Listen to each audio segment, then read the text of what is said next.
Bem, galera, então, de volta agora com o texto de ondulatória 2, o vídeo de ondulatória 2, para a gente falar um pouco sobre alguns fenômenos importantes com relação a ondas. A gente vai introduzir aqui, então, alguns fenômenos.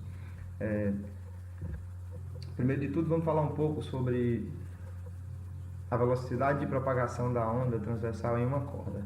Bom, é possível mostrar, tanto teórico quanto experimentalmente, que a velocidade de propagação de uma onda em um determinado meio só depende de dois fatores. Esses dois fatores são a tensão e a densidade da corda.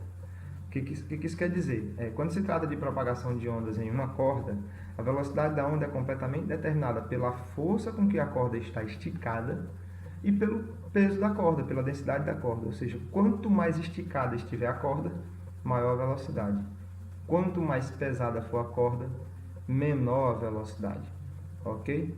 Então, é por isso que as notas é uma consequência disso, de uma forma indireta, mas é uma consequência. As notas das cordas do violão são diferentes, mesmo que você submeta todas elas à mesma tensão. Elas têm calibres diferentes, elas têm massas diferentes, então elas vão gerar ondas com velocidade diferente, e isso aqui vai acabar gerando um padrão de som diferente. A frequência da onda produzida vai ser diferente. Mas a gente fala um pouco mais sobre isso quando falar de ondas estacionárias.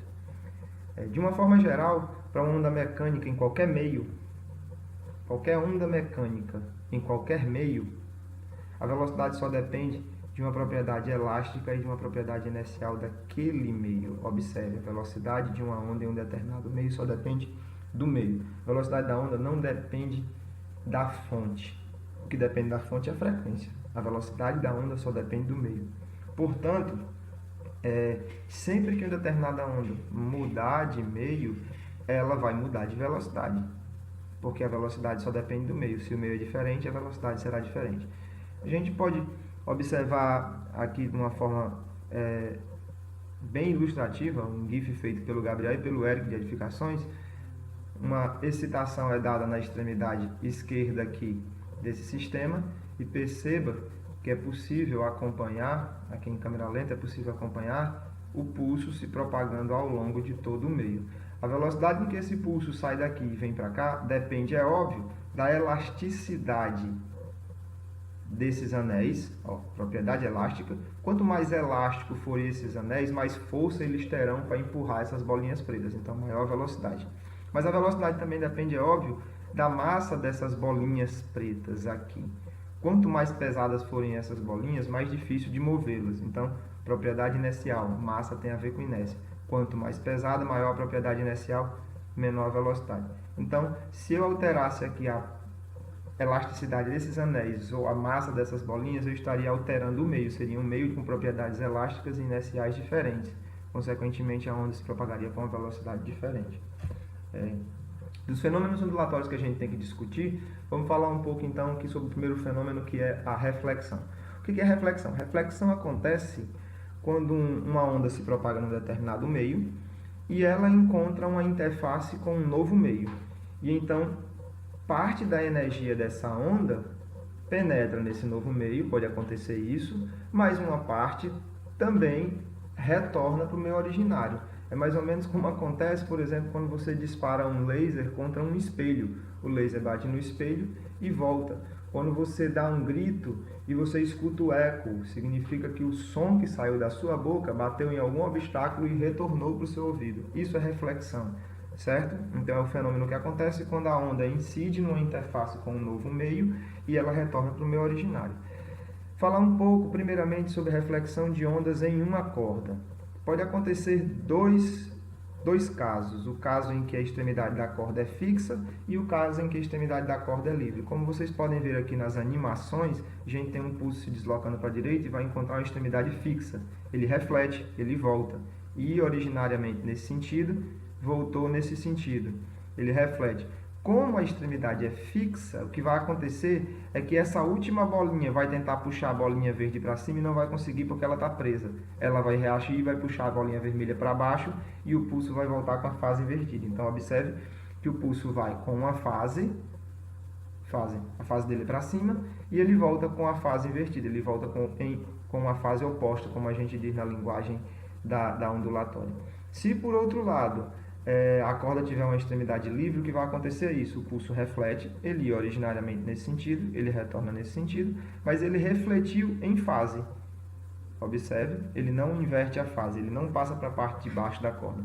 Então é basicamente isso que acontece quando há reflexão de ondas em uma corda. Se a onda refletir em uma extremidade fixa, ela inverte a fase. Se a onda refletir em uma extremidade livre, ela volta em fase. E aí pode acontecer, por exemplo, existem alguns casos em que você tem a onda se propagando ao longo de uma determinada corda, com um determinado calibre, e aí em seguida ela passa a se propagar em uma corda com outro calibre. Vamos supor que a onda vinha originariamente nessa corda, uma corda pesada, e aí ela vai, aqui tem uma emenda, e ela vai passar então a se propagar nessa outra corda aqui. Observe que aqui tem uma interface, né? Aqui é um meio, é um tipo de corda, aqui é outro meio, é outro tipo de corda, então óbvio que vai acontecer uma reflexão aqui. Qual o tipo de reflexão que vai acontecer aqui? Neste caso em que a onda passa de uma corda mais pesada para uma corda mais leve, a reflexão vai acontecer como se essa extremidade fosse livre.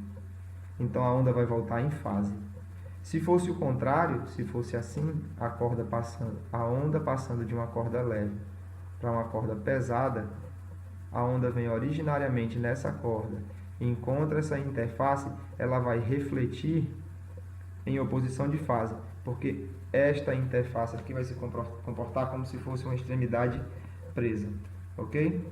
Bom, a gente tem que falar então agora sobre reflexão de uma forma mais geral, para qualquer tipo de onda, tanto ondas planas como ondas esféricas, ondas na água, ondas de som, ondas de luz. Para a gente poder falar disso, a gente tem que conhecer dois conceitos importantes, que são os conceitos de frente de onda e de raios de onda.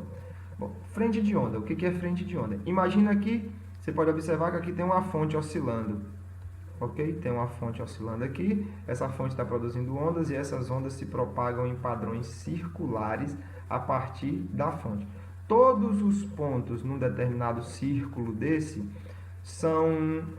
estão em fase. O que significa? Todos os pontos numa crista dessa aqui, num círculo desse, desculpe, pode ser considerado como se fossem a crista da onda, ou pode ser o vale da onda. O importante é que todos os pontos sobre um círculo desse estão em fase.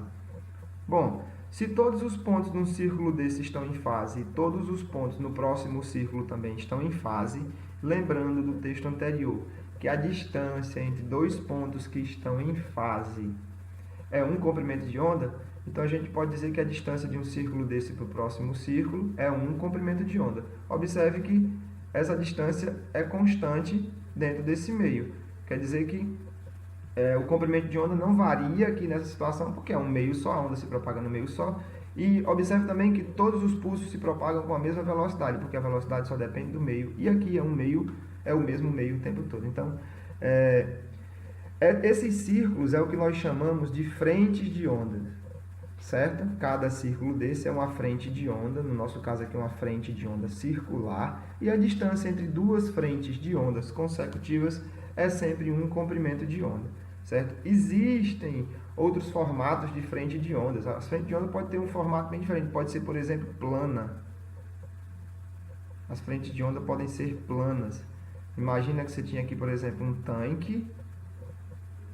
Aqui na borda desse tanque você tinha um bastão de madeira. Você deitou esse bastão de madeira na água e ficou oscilando ele indo e voltando. Ele vai produzir ondas com este formato aqui. Essas são as frentes de onda que você acabou de produzir. A distância dessa para essa é um comprimento, dessa para essa é um comprimento, dessa para essa é um comprimento. Um comprimento de onda. O conceito de raio de onda é um conceito geométrico que tem bastante importância quando a gente estuda os fenômenos de reflexão e refração de uma forma matemática, uma forma menos conceitual. O que é um raio de onda? O raio ele exprime de uma forma geométrica a direção para onde a onda está indo. Então, se aqui é a fonte e eu consigo detectar essa onda aqui, é porque essa onda andou daqui para cá. Se eu também consigo detectá-la aqui, é porque essa onda andou daqui para cá. Então, o raio ele aponta na direção para onde a onda vai.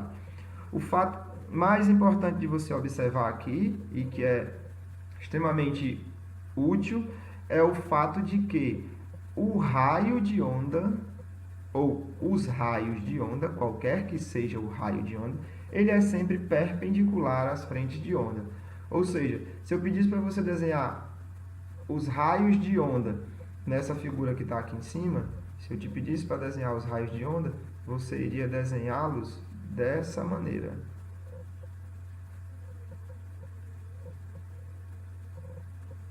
Sempre perpendiculares às frentes de onda, ok?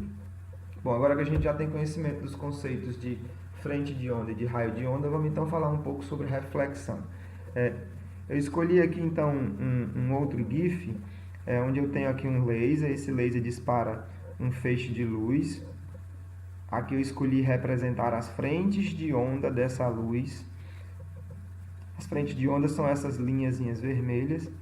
A distância de uma frente de onda para a próxima é um comprimento de onda. Então, observe o que acontece.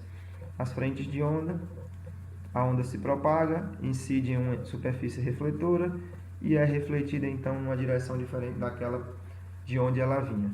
Nessa outra representação aqui, eu tenho exatamente o raio de onda correspondente a essas frentes de onda. Observe que o raio deve ser sempre perpendicular às frentes de onda. Então, o raio teria essa direção, que é o que eu tenho aqui. O raio de onda, ele incide nessa direção e ele reflete nessa direção. Todo o fenômeno da reflexão é regido por duas leis. A saber, quais são as duas leis? A primeira lei, ela diz que o raio da onda incidente, o raio da onda refletida e a reta normal estão sempre no mesmo plano, certo? Isso parece inútil, mas não é. Raio incidente, raio refletido e reta normal estão sempre no mesmo plano. A segunda lei, que ela é extremamente geral, mas ela é geral mesmo, ela diz que o ângulo de incidência, que eu vou chamar de I, e o ângulo de reflexão, que eu vou chamar de R, eles são sempre iguais. Bom, é importante que você tenha em mente sempre o que é ângulo de incidência e o que é ângulo de reflexão. E para você saber o que é ângulo de incidência e ângulo de reflexão, é importante que você não tire da sua cabeça o que é reta normal. Reta normal é uma retazinha imaginária que é sempre perpendicular à superfície refletora. Por exemplo, se a superfície refletora tivesse esse formato, a normal aqui neste ponto seria isso, perpendicular a ela. Neste ponto, a normal seria isso, perpendicular a ela. Então, se um raio de luz incidisse neste ponto dessa superfície refletora, ele faria isso. Ele vai incidir aqui, fazendo esse ângulo com a normal, e ele vai refletir para cá, fazendo um ângulo exatamente igual com a normal. Se ele incidisse aqui, ele incidiria fazendo esse ângulo com a normal e ele refletiria fazendo um ângulo exatamente igual com a normal. Então, essa lei ela é geral de verdade mesmo. O ângulo de incidência é sempre igual ao ângulo de reflexão, ok?